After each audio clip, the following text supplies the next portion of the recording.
Hello viewers, কিভাবে Google Gemini দিয়ে সেই ভাইরাল ফটো তৈরি করবেন।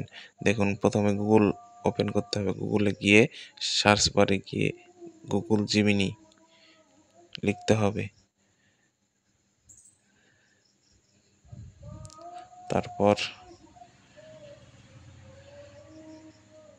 প্লাস আইকনে ক্লিক করতে হবে। তারপর আপলোড ফটোতে ক্লিক করতে হবে। সিলেক্ট গ্যালারিতে গিয়ে আপনার পছন্দ মতো যে কোনো ছবি নিয়ে অ্যাড বাটনে ক্লিক করতে হবে।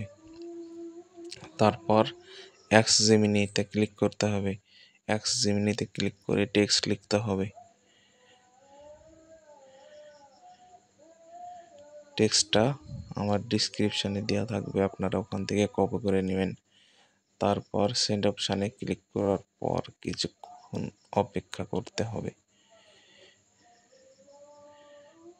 অপেক্ষা করার পর আপনার ভাইরাল ফটো রেডি।